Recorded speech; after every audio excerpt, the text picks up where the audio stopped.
Hello and welcome back to the channel. This video is going to be the most serious video to come out on the channel so far. Today I wanted to take a dive into fandom toxicity and the lack of company accountability. Now I think the word toxic is being used way too much today in regards to fandoms like Star Wars and Marvel. I also think production companies are using this as an excuse to counter the negative fan reaction to the quality of the content they put out there.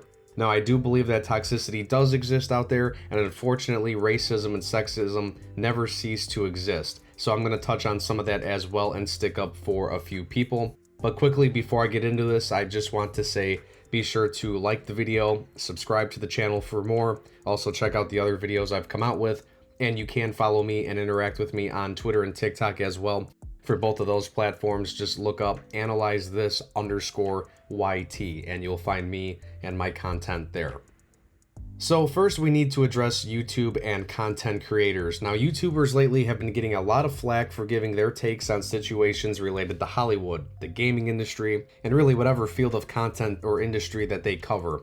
Now, a lot of people attack YouTube for being very negative, and I do understand that opinion. And I don't think they're completely wrong. I think there are a lot of channels that are just built on hate and bullying and things like that. And, you know, as you guys know, as you're learning as I continue to grow this channel, is that I take pride in looking at both sides of the equation, doing an analysis, breaking down the good and the bad, looking at both sides. I truly think that's how it should go, but I understand why some people may have content where they really don't truly like something. And really, the most interesting reviews and breakdowns of games, movies, shows, and whatnot are the ones that are very analytical and give you good and bad, that aren't always like, you know, I love this, I love this, I love this.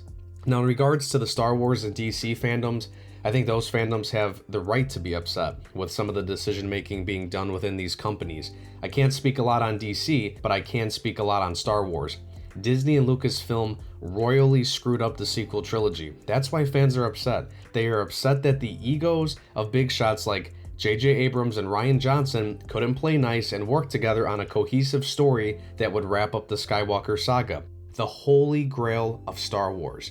The fans are upset that writers and producers hired by these studios to create shows and movies built off of existing stories, characters, lore, completely throw out that lore and just make up their own story, you know, change things into what they think it should be or what they want it to be. Another perfect show on that is the Halo show that came out almost a year ago. That totally strayed away from the whole story and idea of the war of humans versus the Covenant and who Master Chief is and what makes Master Chief great. I mean, the guy doesn't wear his helmet in the show, and you never see him without the helmet. He's kind of a quiet to himself, laid-back character. Totally changed that in the show. Now let me give you an example of the pettiness that comes from those that work within the industry. James Gunn went after my boy Josh from the Den of Nerds. Josh and Gunn had an exchange on Twitter after it was announced that Henry Cavill would not return as Superman. And this is how it went down. Now, Josh didn't tag James Gunn or anything like that. He just simply tweeted, James Gunn does not like Henry Cavill. And okay, take it for what you will. Then somebody, and of course this would be a Bears fan, a fellow Bears fan of mine doing this, tags James Gunn and asks him to respond. And James Gunn gives a simple answer. Now, Josh, you can argue, could have left it alone, could have stayed out of it. I don't really think he was in the wrong to make this next tweet. Even more people have reached out to me since you said this to tell me you really don't like him, just saying what I heard. And then all of a sudden James Gunn goes nuts and says, so weird, you seem so plugged in. Anyway, I just had 40 people reach out to me to say that you just got kicked out of your mom's basement, so sorry, man. Josh just goes on to say, like, wow, like, what's wrong, man? I like you. I don't know why you're freaking out. You know, you don't have to believe these things he's hearing from people. I get it. You know, you could be suspicious when you don't have, you know, sources that you're able to use. Just like that in regular journalism with reporters and journalists. It's nothing new, in my opinion, though. So, but what makes me laugh is it's like, really, James, you got that petty because of that tweet? You were just hired as the co-chair and co-CEO of DC Studios. Yeah, you're gonna have a lot of people talk about you for different reasons, and letting go Henry Cavill as one of your first moves was very unpopular, so what do you expect? Now look, I'm human too. I can understand why James and others can lose their cool after taking so much criticism. Nobody likes to be hated on. I get it, I've been there before. However, it comes with the job territory in this case. By the way, remember when Gunn was fired by Marvel for some horrendous tweets himself? So he would be one to talk, right? I'm not even going to include them in this video. You could go on Google, But be warned, they aren't pretty. They're very cringy, creepy, and honestly, he's lucky Marvel let him come back to make Guardians 3, and it's probably lucky to have the position he has right now with DC. And I'm going to come to the defense of YouTubers again for a moment here. There are a lot of content creators out here that have created their own brand. They have worked hard to make connections with other creators and make connections with people in the industries they cover as well. And as I mentioned in my intro video, one of the reasons why I am here doing this is because we don't have a lot of media outlets that cover this type of stuff. It's always news, politics, sports. YouTube is one of the few places you could go for this kind of content to talk about the entertainment industry, to talk about video games and whatever else, what other fandoms and interests people have out there. You can't just find this stuff on the radio or find this stuff on any TV channel. So YouTube is a special place. Now, companies like Disney have a lot of work to do to fix their image on being toxic and racist. You could just go back and look at the old early days of Disney and look at the cartoons and stuff that came out. Really some eye-opening stuff like, wow. But again, different time period, and they have moved on from it. But the company itself is not perfect either. And then you could take another example like John Boyega, who was missing in the Force Awakens poster that came out in China. Or even Black Panther, where Chadwick has his mask on in the China poster, but then there's supposedly some regular posters he didn't have the mask on, like in the poster we had in the States here. And there supposedly were some other Force Awakens posters that might have contained John Boyega. So it's kind of one of those back and forth things. So I'm not going to plant my flag on one side of the issue over the other, but I do think it's weird that you're taking out or covering up a minority character who is either the main character in the movie or one of the main characters in the movie. So it just kind of makes you wonder and scratch your head. And as much as I could get fired up about clapping back at these multi-million-dollar companies and the people that work for them, I do also feel bad for those that are just trying to do their job and be a part of something cool. I had a lot of issues with The Last Jedi, I had a lot of issues with the Kenobi show, but I never thought the actors or actresses themselves were the problem. I do truly feel bad for Moses Ingram, who played Reva, and Kelly Marie Tran, who played Rose. I can't imagine being them, thinking, and probably how excited they were to be in Star Wars, to be a part of a great franchise, to make their mark on it, and to get absolutely knocked down like they did.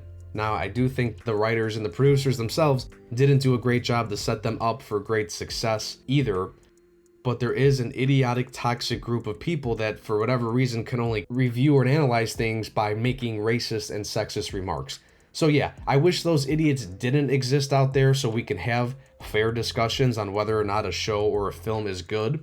And one more example of where these people are stupid too is in House of the Dragon, the prequel show to Game of Thrones. The Valyrians are an amazing group of characters and play a huge role in the show, and they're played by black actors and actresses, and they did a great job. I was a big fan of the White Dreadlocks too. You know, it goes very well with the Targaryen genetics. So even in shows that are well received, that are good, we find this annoying group of people that just always seem to pop in when you don't want them to. So what's the solution to all this? Well, unfortunately, guys, I think we're never going to defeat racism and sexism and other forms of bullying. Just being real. If it hasn't been destroyed yet, then I highly doubt it ever will. I think how we can push it and tuck it under the covers where it never really gets out and that toxic group is just the toxic minority is we just keep going forward. You know, yeah, we can defend and acknowledge when bad stuff happens and defend and uplift those people that are being bullied. But at the same time, I think we just got to keep strong and we got to keep going forward. Keep making roles for people of color. Keep making roles and stories that include people of different sexualities. The focus should always be on the content that needs to come first and foremost from the writers and producers, but then also the fans when they go back and react and give their takes on what they just watched. And I want to give one final example that I think is very polarizing. The finale of She-Hulk. That show was not the best thing that Disney put out on Disney+, but I don't think it's as bad as many like to say.